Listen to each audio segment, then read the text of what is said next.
যুবকরাই পারে এই উগ্রবাদ জঙ্গিবাদ চরমপন্থাকে মোকাবেলা করতে, ঠিক কিনা? দেশের স্বাধীনতার সার্বভৌমতাকে হেফাজত করার জন্য যুবকদের দরকার। আজকে যারা বিশৃঙ্খলা সৃষ্টিকারী, গুজব সৃষ্টিকারী, আজকে যারা উস্কানি দিয়ে পার্শ্ববর্তী দেশকে উস্কানি দেয়, তারা যেন আমাদের দেশ দখল করে, এরা হচ্ছে ওই দেশের দালাল, ঠিক কিনা?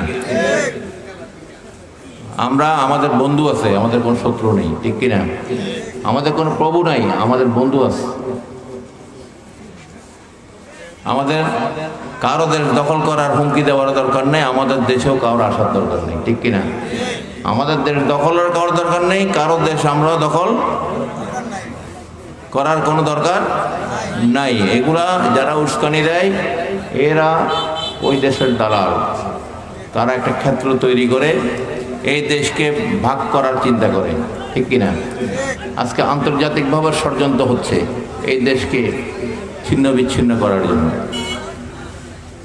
এই দেশের বিরুদ্ধে আন্তর্জাতিক এবং দেশীয় ষড়যন্ত্র হচ্ছে, আপনারা এগুলো দেখতে পারতেছেন, পাইতেছেন কিনা?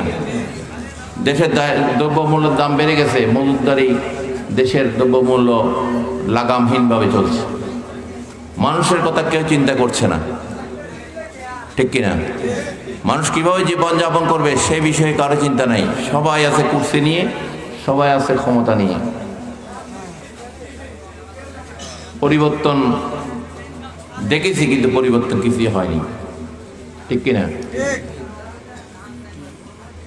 দুর্নীতি, লুটপাট, মজুতদারি এগুলা এখনো চলছে, ঠিক কিনা? তো আল্লাহ পাক যেন আমাদের দেশকে সমস্ত খারাপি থেকে আল্লাহ হেফাজত করে।